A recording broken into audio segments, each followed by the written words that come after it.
Hello friends, আজকে আমি ready হয়েছি আমার খালামুনির বাড়িতে যাব বলে। আর এইদিকে তো ইনভিটেশন পেলেই ইনি চলে আসে, তো কি আর করার, মেনে নিতে হবে। তো নিচে গিয়ে আমার দাদিমা আমাকে দিল এই জামরুলটা, আমাদের গাছেরই, ভীষণই মিষ্টি আর খুব সুন্দর খেতে হয়েছে। আর এই যে ইনি হলেন আমার পাপা। বলছিলাম পাপা চলো তোমার সঙ্গে ফটো তুলবো, আর আমার পাপা তো যাচ্ছেই না, স্ট্যাচুর মতো দাঁড়িয়ে আছে। তো এই তো আমরা বেরিয়ে গেলাম। যেতে সময় লেগেছিল প্রায় 45 মিনিট মতো। আর আমি এই 12 বছর পর যাচ্ছি খালামুনির বাড়িতে। সেই বিয়ের সময় গেছিলাম আর এই যাচ্ছি, এই যে পৌঁছেও গেছি। এটা হচ্ছে আমাদের খালামুনিদের বাড়ি।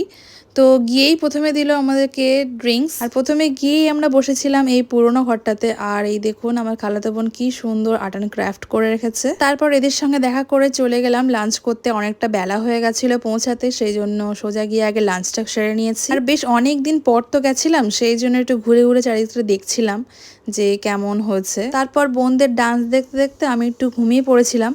তো এই হলো সন্ধেবেলা। তারপর নিচে গিয়ে দেখি একটা শালিক পাখি বসে আছে বারান্দায়। তারপর ওরা বললো ওই শালিক পাখিটা নাকি ওদের পোষা, আর ওর নাম হচ্ছে শালিকা। তো আমি ভাবলাম যে ওর সঙ্গে একটু ফটো তোলা যাক। তো আমার ঘাড়ে তুলে দিয়েছে, কিন্তু আমার তো ভয় লাগছিল আমার কানে না কামড়ে নেয়। কিন্তু শালিক পাখিটা কিছুই করেনি, শান্ত ছিল।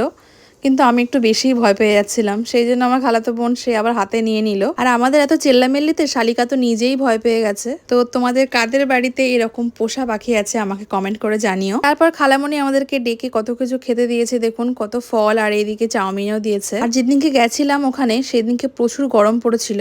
তো সবাই এক জায়গায় বসে এখানে লুডো খেলছিল। ওরা কিছুক্ষণ খেলতে না খেলতেই ওদের তো ঝগড়া লেগে গেছে, কে জিতেছে কে হেরেছে এই নিয়ে। তো আমি এদের ঝগড়াটা মিটিয়ে দিই। আপনারা আমার চ্যানেলটাকে সাবস্ক্রাইব করে দিন, সামনে আরো ভালো ইন্টারেস্টিং ব্লগ আসতে চলেছে।